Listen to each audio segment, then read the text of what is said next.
teaching English to people who really need English, it can totally change their life. It's huge. It's so much more than just words. Actually feeling like you belong and like you're part of a community. I wasn't sure what I wanted to do. I was considering going into the jobs that I'd done in the past. In Vietnam, I taught really young children and they're amazing, but they're so tiring. So I thought, oh God, I don't know if I can do it again. And you're reluctant to spend money. I was certainly paring back my hobbies and I wasn't going anywhere. Get out the yoga mat and it's going to be yoga every day, even though I don't particularly enjoy that. So it's all these adjustments. In meetings, been that mindset that I shouldn't talk. I was waiting for a chance to talk, which never came. My manager was saying, why don't you share? Why I was a bit silent. It can be a massive strength to be vulnerable like that, and that isn't embarrassing. It's just like a fact that you don't know that word. That's okay. Don't be afraid to make mistakes. It's the fastest way to learn. It's hard to watch students hold themselves back. It does not matter. It's just ask someone, you can't do this. That's not a fact. Change what's playing in our head, and I've done that myself. It's actually really worked. People hiring you for not just the qualification. I'm asking, do I actually want you around? Hi Jen, welcome to another episode of Unlayered. I'm really excited to have you here. So before we start, let me invite you to give a quick intro about who you are. Hello. Hi. Thank you for having me. My name's Jen. So if anyone who doesn't know, I'm Jen. I'm from the UK. I'm 28 and at the moment I am an 𝗂𝗃𝗀𝗃, so an English language for intensive courses for overseas students here in Melbourne. So I'm teaching English every day. Amazing. What a way to, live your life. And I know that we met, I think a couple of years ago, maybe just a year ago. Just over a year ago, yeah. Was it a book club? It was. It was a book club, yes. Mm-hmm. So it's fascinating to see how our journeys aligned. And now that we have worked around building something that is meaningful for the migrants to improve their English and communication and confidence. But I wanted to ask, what made you fall in love in teaching English in the first place? Oh my gosh. Well, I didn't teach English until relatively recently. I was living in the UK and I had jobs that I just had no passion for. They were fine, but I didn't love them. And then I decided I wanted to change from the UK. So this was around, it must have been, let me think about this. This was just after COVID. So I was kind of waiting for the world to open up again so that I could go somewhere and have an adventure. That's what I was waiting for. And thankfully, Vietnam was an easy option for me. So I went over there and that was my first experience fully teaching English. And I started there teaching children.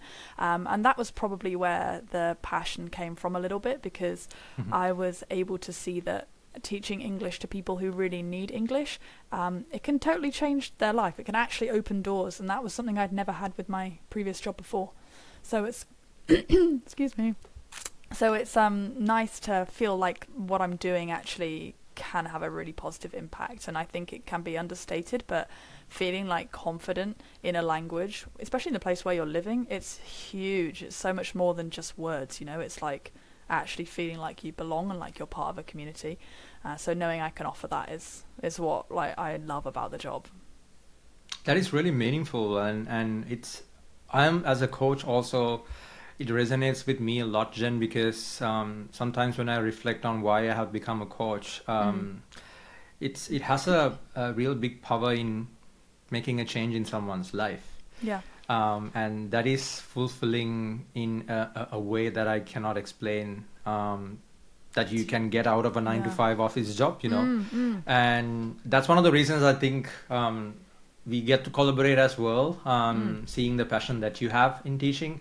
What's one, maybe I'm curious to know what's one thing that you have learned or an experience you helping with someone to learn English or to communicate, improving their confidence in language. Can you recall one? Oh my gosh, that's a question. I feel like I have those experiences all the time, because our students come from maybe not everywhere, but they come from all over the world.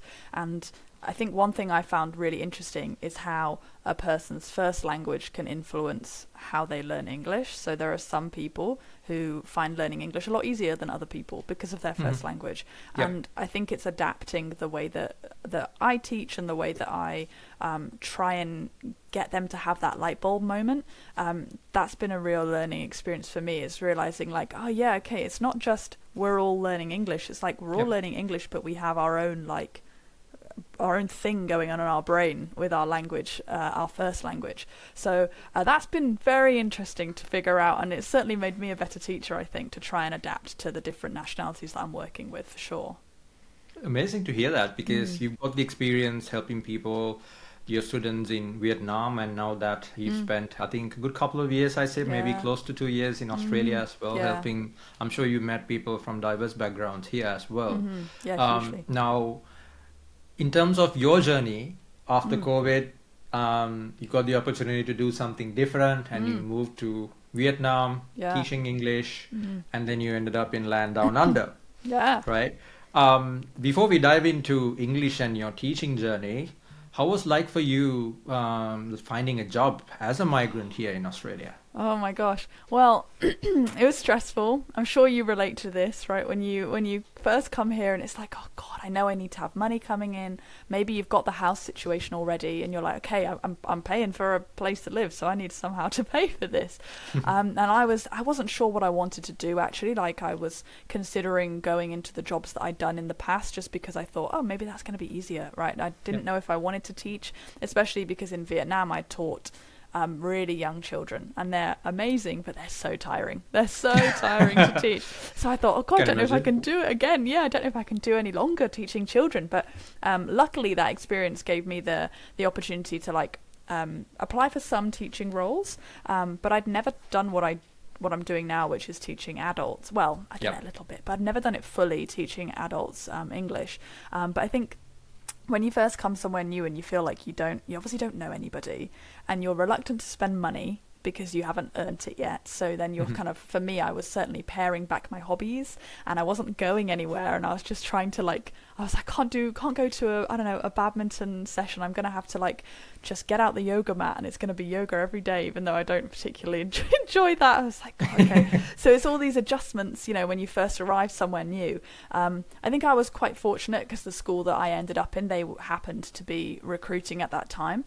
But I definitely found when I first came to Australia, I think as I arrived in middle of January, and nobody's doing anything in January in Australia. It's dead. No one's doing anything. So it was a case of waiting a couple of weeks. Then February came, and suddenly things started to pick up. And then I sent out so many applications. I must have sent out, God, so many.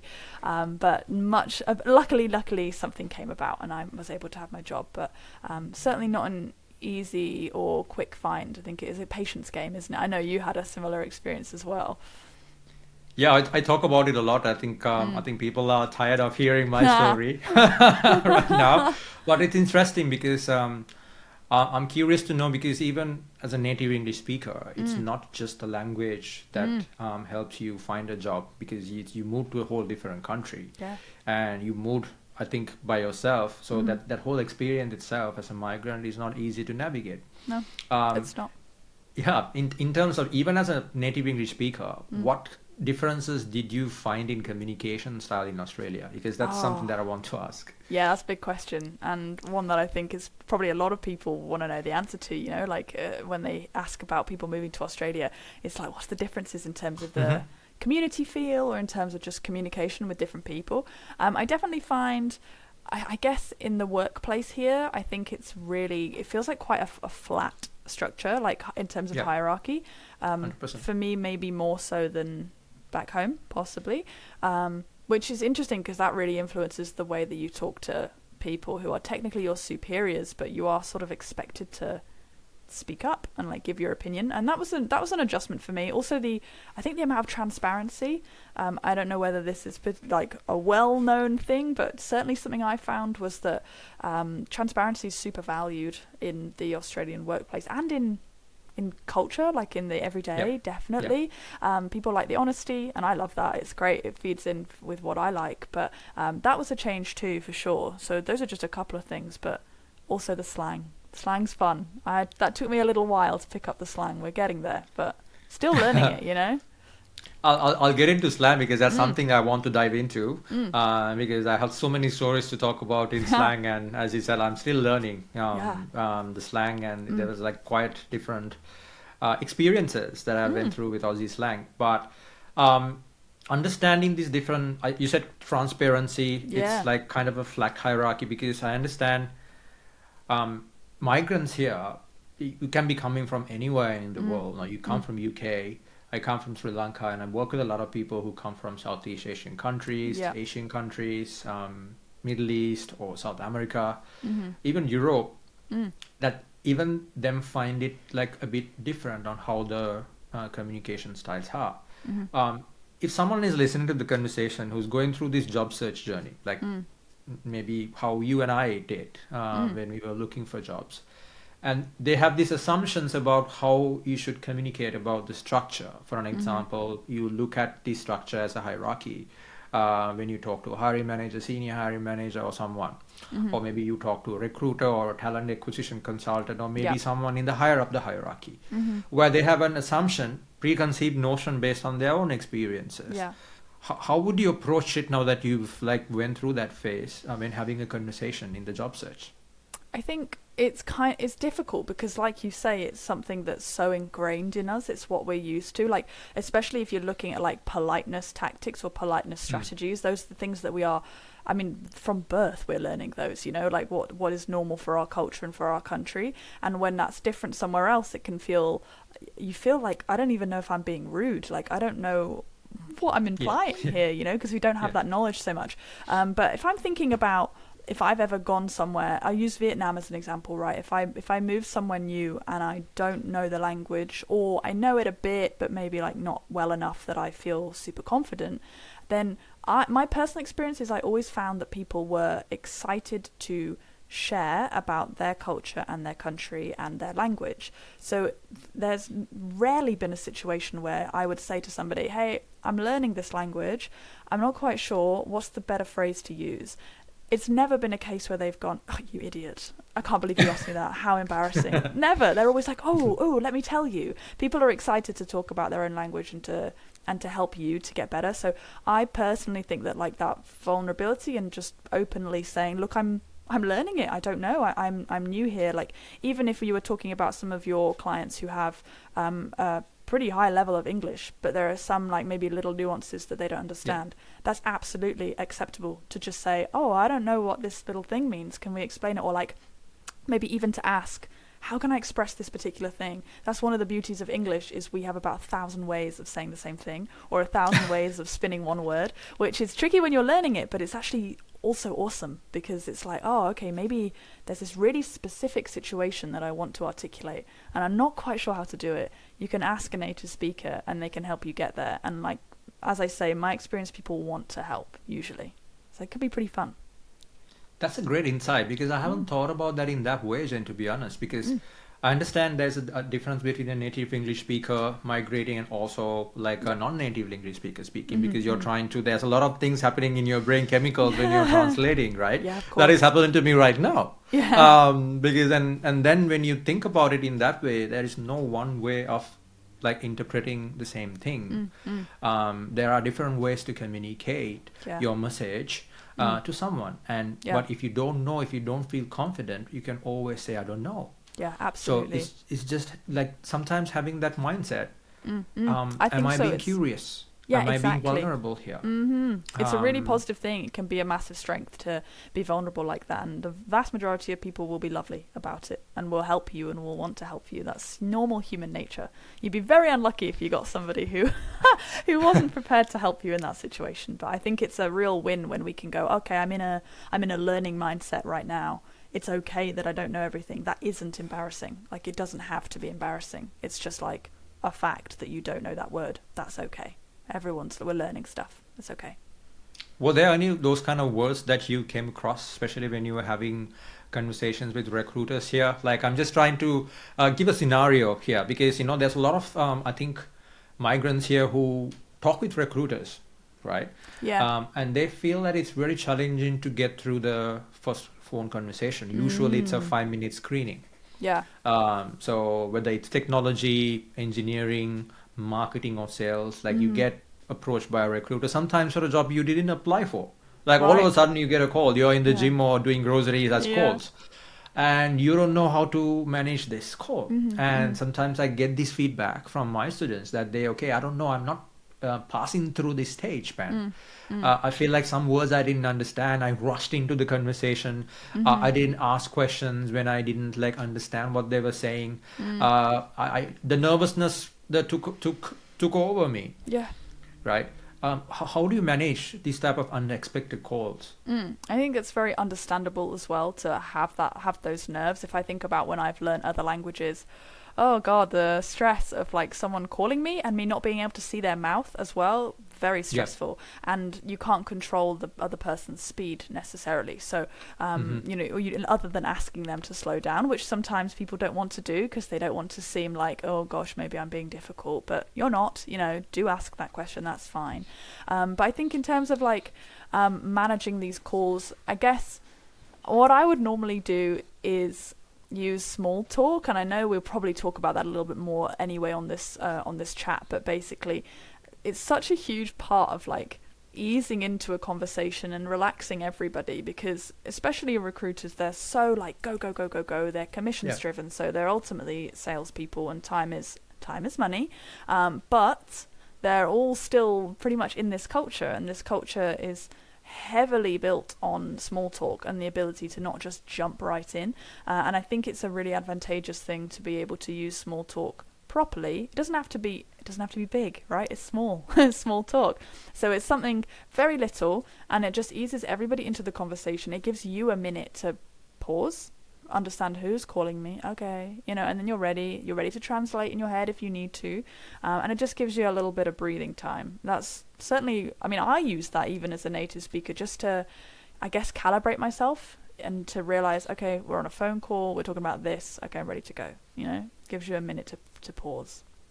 That's an amazing tip, Jen, because it's sometimes all you need is just a pause to organize your thoughts, and then give that signal to your brain, okay, yes, my blood pressure or the heart rate is picking up, this is an important moment, but rather than just jumping in, reacting to this question or call, I might take like buying some time through small talk. Yes. And that will will very help valuable. you. Yeah, it's very valuable. But I do feel a lot of migrants are struggling to do small talk.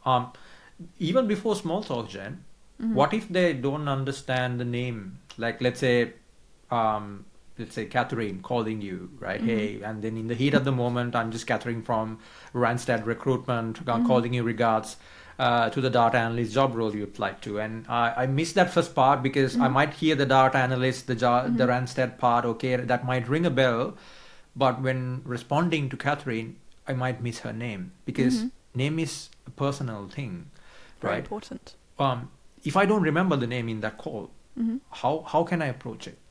I think usually with forgetting names, I think earlier the better with asking again. So I would normally go, I'm so sorry, I didn't catch it. Can you just tell me your name again, please? Or even at the end of the call, it can be nice to go, could you just remind me of your name? I want to make sure, I know to ask for you if I call, or have I got your personal number? All of these little like personal touches, especially ending a call with that, leaves you on quite a positive note, because it shows that you're not just interested in some random role, you're interested in talking to that person and building a connection with them, and ultimately if you're entering into the world of business, that is all about connections. So I think it's not bad it's okay to forget a name, it's okay to have missed a name and just go, I'm so sorry, I didn't catch it, could you please repeat your name? And then you're good to go. And if you don't know it and you're like, oh, I do this all the time because I'm working with a lot of students from different countries where their names are names I'm completely unfamiliar with, so I can't picture what they look like. So I'll very often ask them, I'm like, can you just spell that for me? And then I'll write it down and I go, okay, got you. And it's again, it's one of those things where you're asking somebody a question, you're not asking them something awful.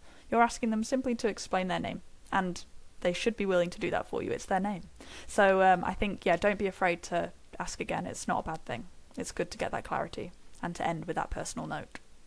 And if they don't get it, spell it out. I still do that. It's such a great point, because even like now, I get calls and there's plenty of times I say, P for parrot, A for apple, N for nine, I for ice cream, right?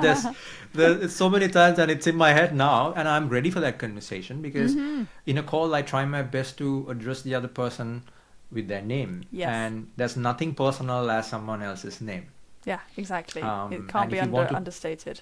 Yeah, and if you want to build a relationship in a call, name is where one thing that you can use to build a relationship in a call, Yes. because that's unique and unique for the one person. Yeah. And it makes them feel like they're in the conversation equally as well, especially like a recruiter is a person who is probably making hundreds of calls a day to loads of people. And if you're the person who makes the effort to know their name, there is a possibility they will give you a bit of an edge. They're like, I like that person. They were nice. So there's, no harm in really pushing the personal touch. I think it can only do good. Amazing insights, Jen, and I'm really great to hear this from you as well. For someone who has went through that journey, finding a job and then now teaching, as your profession, it's amazing to hear that. Now slangs, it's a whole topic on itself, right? So it is. I know I have a lot of adventures with Aussie slang since I started, and there's a lot of misfits I feel, and then also embarrassments that I've been through. I still am. But let me ask you, because I'm sure maybe some slangs, since you're coming from UK, you might connect to it a bit more faster, right? Than someone like me. True. But were there anything that you didn't know it at all? What was some of your favorite slang that you picked up? See, some of it's maybe not even necessarily slang. It's just the word they use for something that we don't use. It's really different. So when I first came, I was staying with some family friends, and they were going to try and help me get over to this house and give me my bedding and my furniture and stuff. And one of the pieces of bedding was what I would call a duvet. For me, that's a duvet, like a quilt, duvet. For me, that's a duvet. But here it's a doona, and I'd never heard the word doona before. I was like, "What are we talking about? What are we talking about?" And they were like, "Oh, it's your bedding." I was like, "Oh, okay, like a quilt or like a blanket." But I'd never heard this before, so this was a totally new word for me. And then I think the other one was the fact that they put O on the end of everything. So ambo, servo, I was like, eh? And obviously once you get it, it's easy. And you're like, oh, okay, we can just throw that on the end of everything. But when I first heard it, I was like, what are we... Because I confused hospitality job with hospital. So they were like, oh, I'm going to do hospo work. And I was like, oh, you're going to work in a hospital. Very different. Yeah, exactly. So it's an easy mistake to make. But yeah, that one threw me a little bit for sure. Did you have some that you found are tricky customers? Oh, plenty. I remember I got my first job because at that time I didn't have a lot of interactions. I was just applying like crazy, more and more volume. And then when I got my first job, I remember I went to my manager's office and then asking for some help from him, like an approval. And he said, "Oh, Pan, I'm flat out like a lizard drinking." So there was a moment of pause. I had no idea what that is. So flat out lizard, what are we talking about lizards here? Yeah, right? Why is that in this combo? Yeah, there were lizards in Sri Lanka, but I haven't seen any here.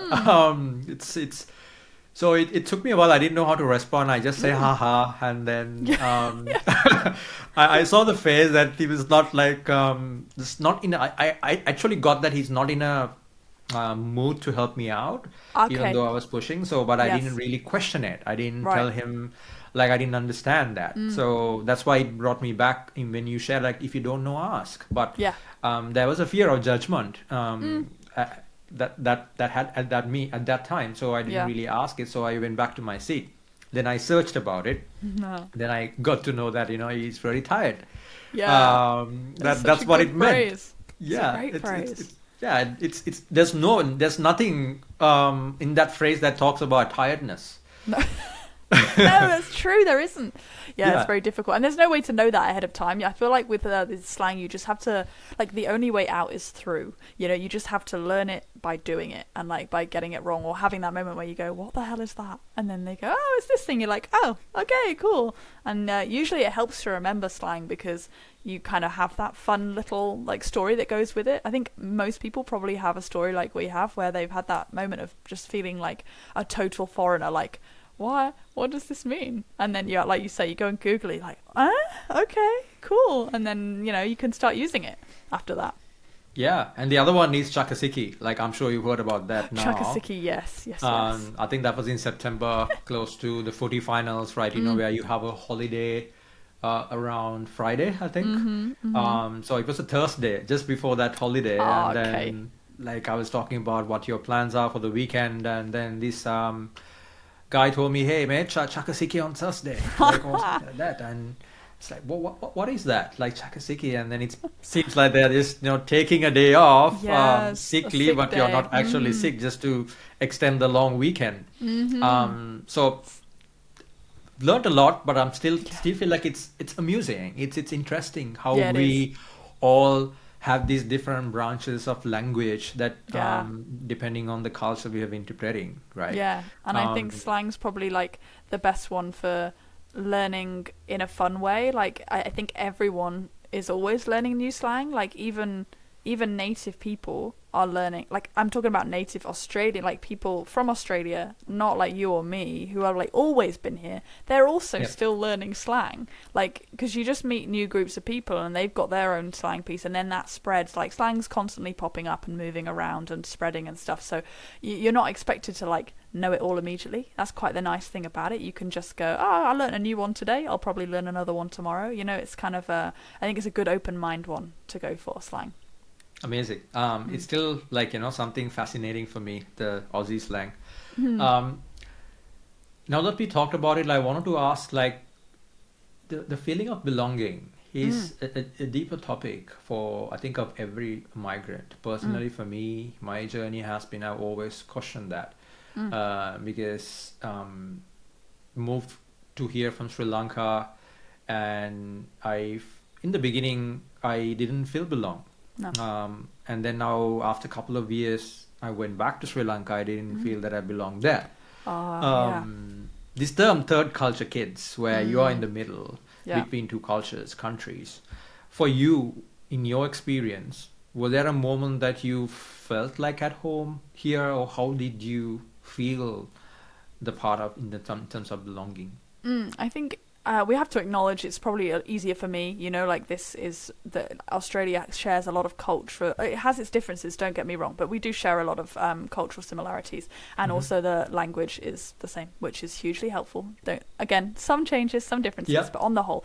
So I do want to acknowledge that it is easier for me. But I think in terms of answering your question, like I definitely, on a personal note, like I moved around a bit in the UK, and then I obviously went to Vietnam, and I tended to find that after 1 year I would want to move on. So I would kind of I'd be like, okay, I'm done, I'm gonna now go somewhere else in the world, and try somewhere new.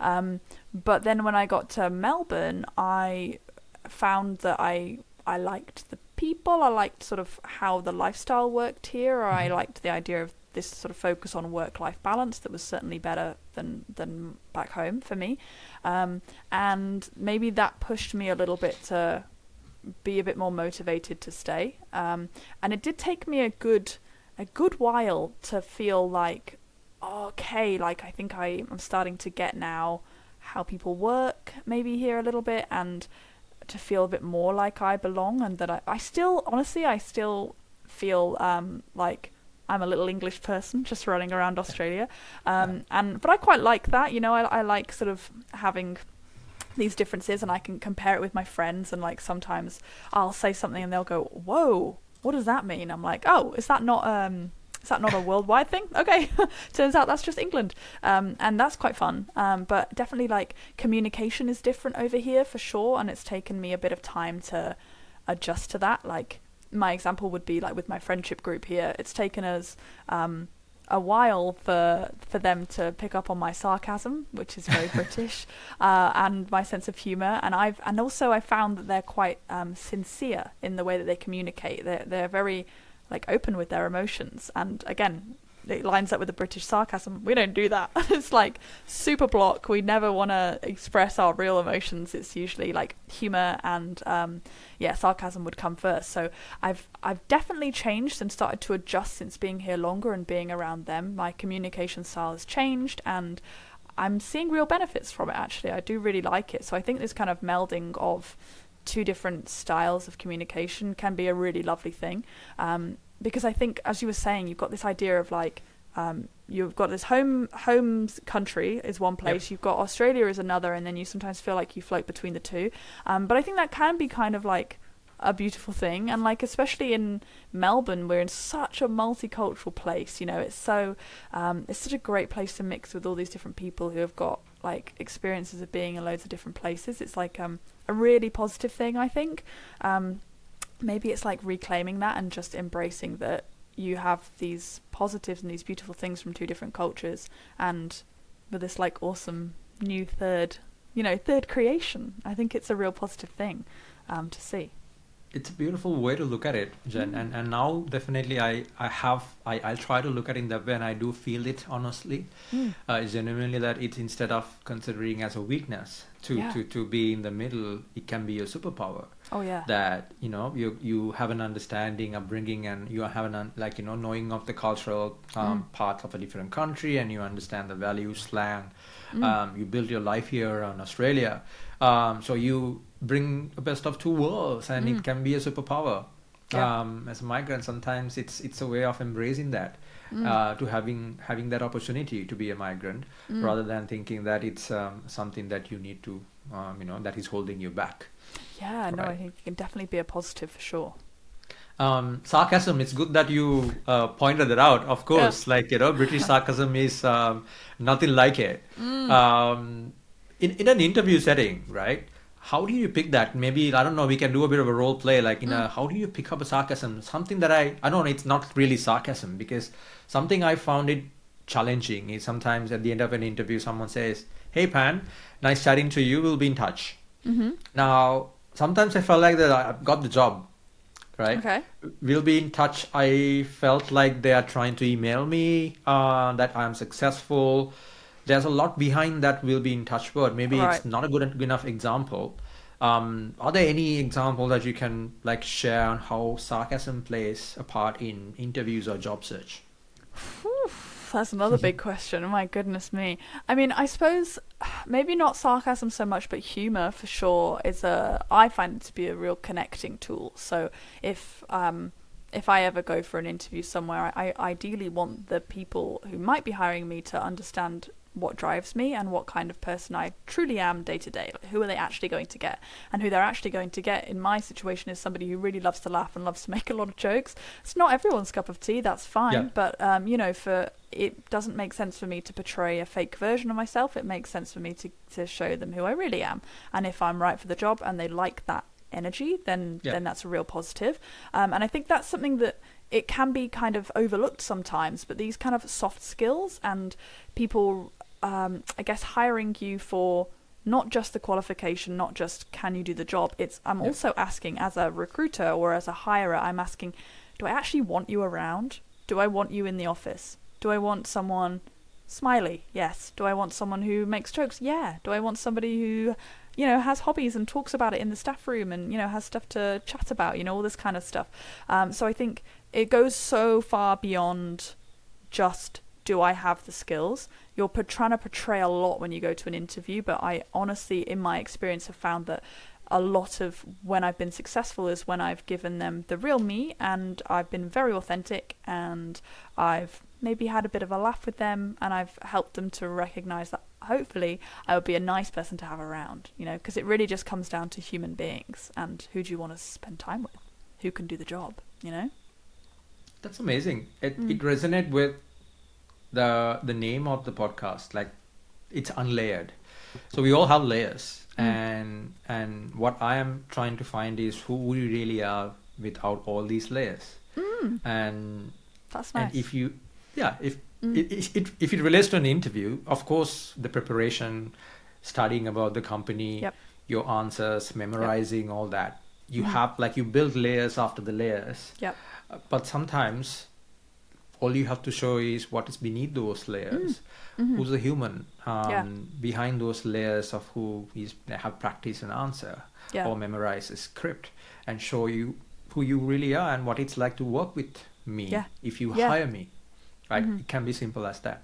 Yeah, because I think if you think about it, let's imagine we had 5 people applying for a job, and every person has the capability to go on Google, to go on the website, to check out the company, to make some notes, to do some research. In theory, all of those 5 people could give exactly the same answers to those questions. It's easy to get that information. What's unique and what's special about you is like, who actually are you? Like, what's your stuff outside of work? What's your personality like? So we're not, I mean, I would assume here we're not saying skip the research. You have to do the basics, but everyone can do those basics. What extra are you offering? What, like, are you a good energy? Are you a nice person to be around? That's what they're going to think about at the end. And that's often the lasting impression, because very, very often they're going to do like 5 people in a row of an interview. Yep. Maybe you've all got exactly the same qualifications. So effectively doesn't matter now. It's like, okay, cool, everyone's the same, so now I need to find out what's different. Who was the one I would most like to have around? And that's where you need to excel. You know, that's where you need to be showing that you've got something extra, even if it's just in terms of like, okay, my example would be that I would go to a job interview and I tend to say, I do all the serious stuff, and then I say, oh, and I love baking, so you're going to get loads of free cake. You know, and that's just a bit of fun. And again, they may not think about it, but I end with that. It's a nice way to end with a smile, with something positive, and people tend to remember that kind of thing. So I think your aim is to find your USP above the basic research, and like you said, to go kind of beneath those layers. What are you truly bringing to the role? Amazing. I didn't know that you can bake, Jen. That's like 5 points, bonus points if I like to eat, of course. Yeah, exactly. Yeah. Right. I don't mind having like morning tea with a piece of cake or something. A little sweet right? treat. Yeah, exactly. Amazing. When you landed your job, like even the workplace culture and the dynamics, I'm sure you found certain things that are a bit different than UK. Yep. Also definitely Vietnam. What are things that you've learned in Aussie workplace culture and the dynamics, like certain things that you learned? I think we talked obviously about the transparency before. This is something that's maybe we can go into a little bit more. Like back home, you probably there's a lot of more like obscurity, I suppose, and things aren't necessarily talked about quite so openly. Whereas, again, I can't speak for every workplace. I can speak only for my own, but it seems to be kind of across the board. And maybe you can back me up here if this is what you've found with your experience. But ultimately, I guess my higher ups or my managers would tell me everything. They share the successes and the losses of the company very openly at meetings. Like, we would hear about if the industry was suffering, if the industry was doing well, because ultimately it has an effect on our jobs. And I found that to be like a real nice positive. It's something that I don't think we had it a little bit back in the UK, but definitely not to this degree, where it's completely out on the table. If you want some information, you can ask for it and say, I want to know about, I don't know, this particular thing. Am I going to have a job in 3 months? And they're going to go, honestly, it might, maybe not. And like, that's kind of crazy, because back home that they wouldn't say that. They just go, well, I can't tell you, obscure, you know. So I think the transparency was a noticeable one for me, but it's also a big part here. I mean, have you found the same thing? 100%. Because I can share that in 2 examples, because Sri Lanka definitely, I think it's the structure, very hierarchical. Okay. So for an example, I only know what my manager was doing and his challenges or her challenges in terms of like day to day and how the company is doing. But anything beyond that, my manager's manager, senior manager, or the CEO, I had no clue. Right. And there was an assumption that I shouldn't know. Right. Yeah. It's kind of hidden. Right. It's hidden. Yeah. Right. So I was just doing that, everyone siloed, doing their work, and you will know what like is going on, just being above one layer, like one level up. That's it. That's very hierarchical. And there are things going on. Sometimes meetings get a bit crazy and you all talk about it, but there's no visibility of what happens around. I know that it's completely a different culture, and if you are in that culture, it's normal. Right. You work in that way. But one thing I've noted here, starting my first job here in an Australian company, which was that it's quite transparent. I can walk up to my manager's room and then share how my work is going, and then they will have a chat with me about footy or how my weekend went, and then would share something that is really sensitive information that I thought that I shouldn't have heard. And I love that, I felt that was a part of me, that I felt like okay, this is like an open way of communicating. Because in meetings, for an example, I've been that mindset that I shouldn't talk, and there were so many times my voice got locked up where I was waiting for a chance to talk, which never came. And then in my one-on-ones with my manager saying, why don't you share? We are not like, inviting you to just sit there. I know that you did a bit of work in this Excel spreadsheet or whatever. I want you to share. Why didn't you share? And then even that conversation helped me to understand, again, unlayer the layers of me to see why I was like a bit silent in there. Yeah. And it was more about like I thought I should respect and I shouldn't talk because it's hierarchical, and it wasn't. Yeah, I think that really, I think a lot of people probably would relate to that particular story, that I think we feel like we said, we bring our past experiences with us, and we have these assumptions of what we're allowed to or not allowed to say, and what's normal and what's not. And here, for sure, it's so much more open, and you are actually actively expected to talk and to contribute. And if you don't, it feels a bit like, oh, why aren't you talking? So it's a good thing to learn it, for sure, because that one's quite important. I think people probably fall into the trap of being like, oh, I'm junior, I'm not really supposed to talk. But actually, it comes back to like human to human. They kind of want everyone to contribute, everyone to talk. And I think it massively helps with what's the word I'm after? Like feeling invested in your company and feeling seen and valued. Like you're not just a tiny little cog in the machine, and you're not just a worker bee at the bottom of the chain. You're all this one massive team, and you're trying to get this goal together. And I think it feels like there's maybe a little bit more respect for even the lower paid jobs in a big company. No, don't get me wrong, there's still a discrepancy in pay because people have different responsibilities, fine. But in terms of voices being listened to and being encouraged to talk, I think it's pretty good here compared to previous jobs, certainly. Amazing. Because even when you talk about the salary, sometimes we attach the salary you're being paid as to your self-worth, right? That itself creates this notion of, okay, I should be in this level because I compare myself with a person who's been paid, below or above me. Yeah. But if you understand in a way that we all need safety and acceptance, and if you see that environment where it is safe, speak up and then share your voice, and you should try to. Yeah, absolutely. Diving in, I know that we've been talking about this. I think we've been both exploring about the power dynamics. Right. Interesting. One thing you've taught me, I think we had that chat, that power is not something that is owned, but it's something that's offered. Yes. Good. Yes, good. Look at that. He's learning. Let's dive into that, Jen. Yeah, so it sort of, this is correct what you're saying, and there's also a kind of in line with that is this idea that power's not kept, it's borrowed. So in a conversation between two people, we'll take it as a basic example, a conversation between two people, one person will start with the power, and the other person will, at some point in the conversation, they'll take the power, they'll hold it for a little bit, they'll relinquish again, it goes back to person A.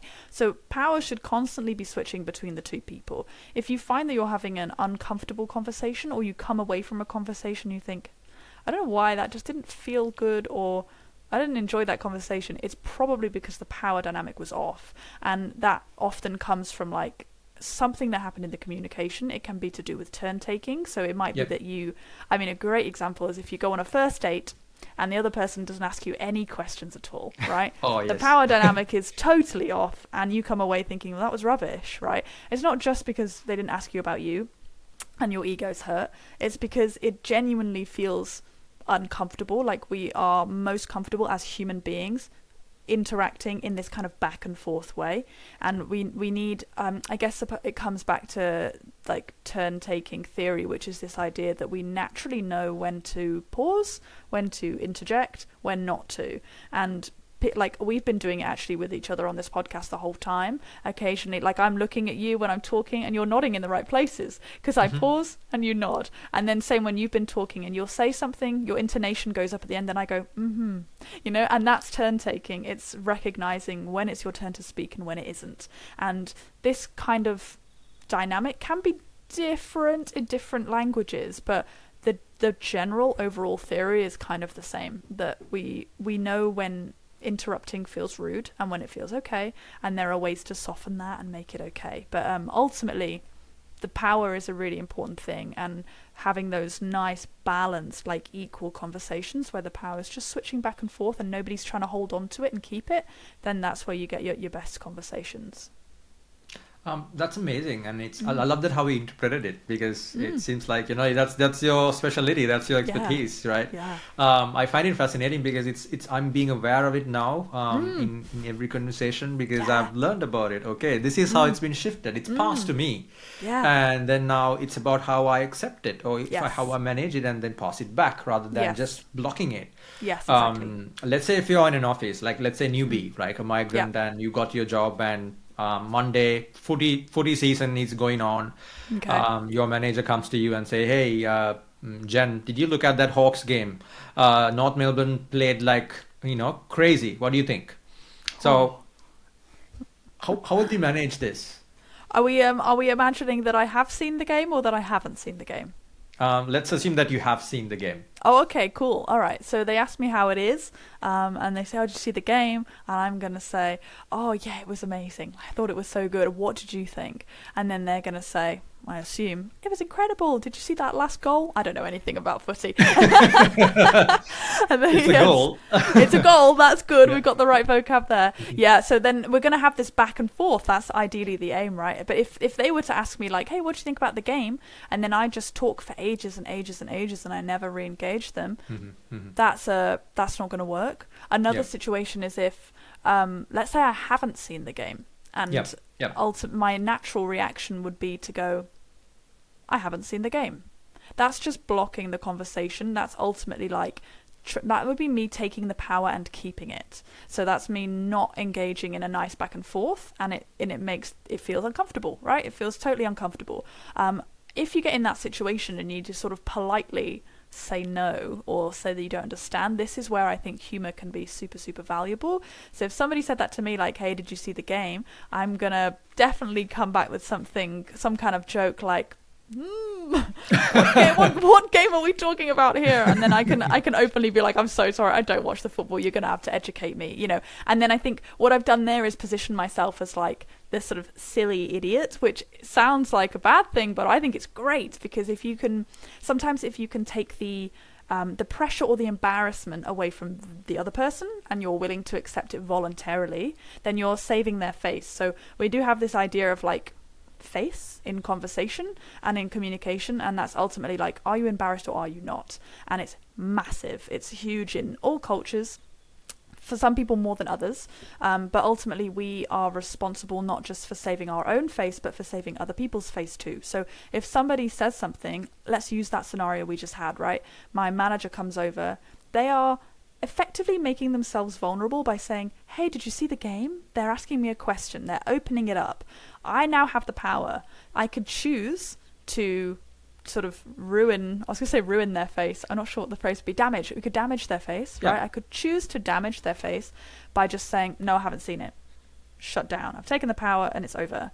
Or I can save face for them and I can go, "Okay, I've not seen this game." I was like, "Which one are we talking about? I'm not sure." And then I say, "You're going to have to educate me." So I've taken the embarrassment off them, I've made them seem knowledgeable, and I've made me seem silly. And I'm like, "I now need you to teach me something." So it completely turns the narrative around. Despite the fact that they've asked me a question that I cannot answer and I don't know what I'm doing, I've changed it around and I've gone, "Oh, it's just me being silly. Maybe you can help me out." Right? And it makes them feel no longer embarrassed. So a lot of that like turn-taking, face-saving strategies and politeness tactics are massive for building strong rapport with people in the workplace. Amazing. Like that is such like an amazing tactic, and dissecting different ways of, managing these power dynamics within a conversation. And I'm glad that we talked both examples, because not always you come into a conversation where you know what it is. Yeah, exactly. Definitely not for me. Like, but so many times, like I had to lie.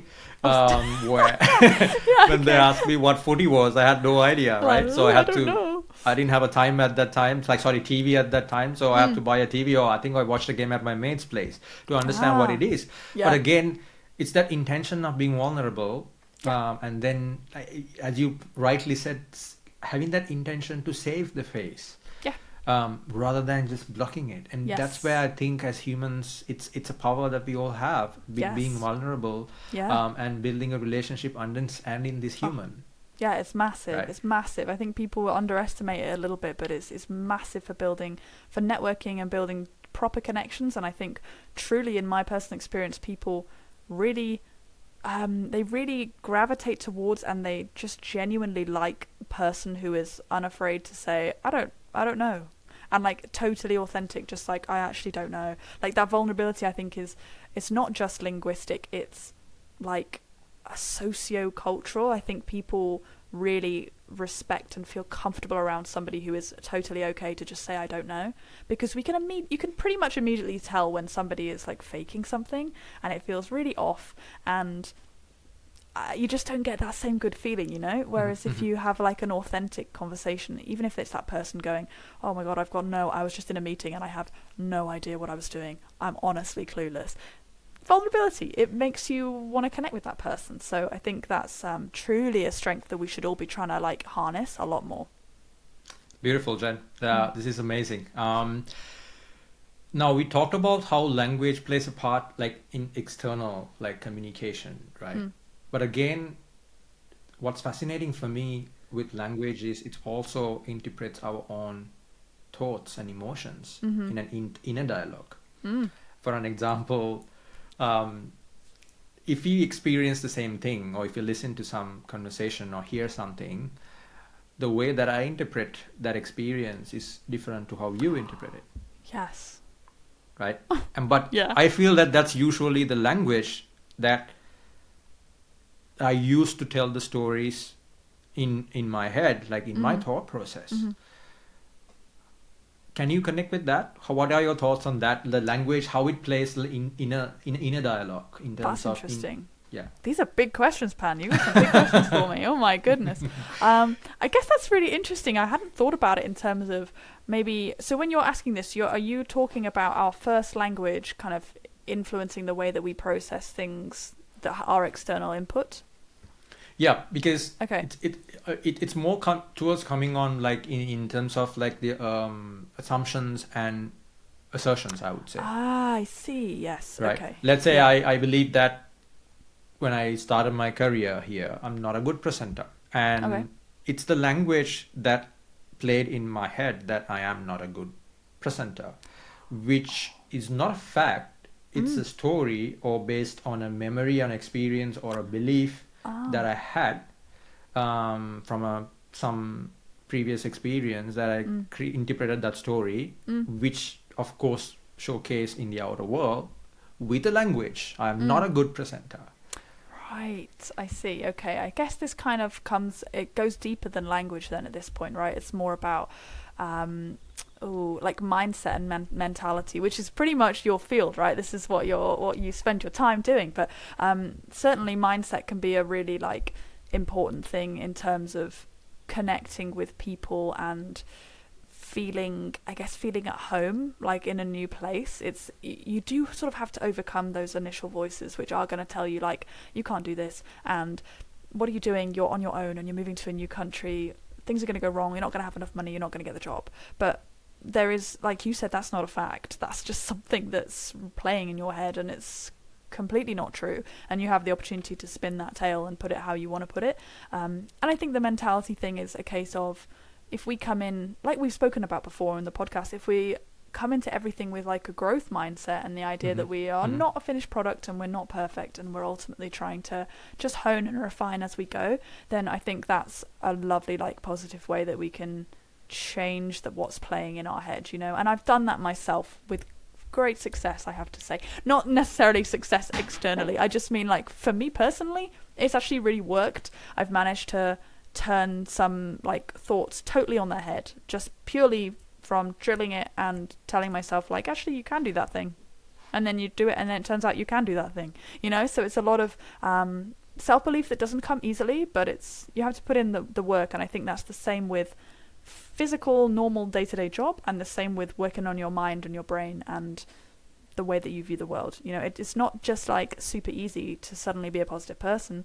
I think you need to be actively flexing that muscle, you know, and trying to practice being positive and seeing the good stuff and pushing yourself to try new things, and maybe like dream a little bit bigger. Sounds a bit cheesy, but to dream a little bit bigger, because I think it's very common that we might put a ceiling on our aspirations because like you said, you might have a previous experience that makes you think, oh, I guess that's all I could go for. It's like, well, maybe try, you know, go big. Why not? I mean, yeah, okay, sometimes there is a risk. Sometimes there's stuff to lose. But I think if you've got, you know, if it's in the workplace and you're like, oh, I feel like I want to ask for like a bit more money because I think I'm worth a bit more money, go for it. I think it's worth trying it in that situation. It's a good idea to try go for those big things. I think you might get it. That's amazing, Jen. Yeah, definitely. And I've got it myself by just having that beginner's mindset, as you said.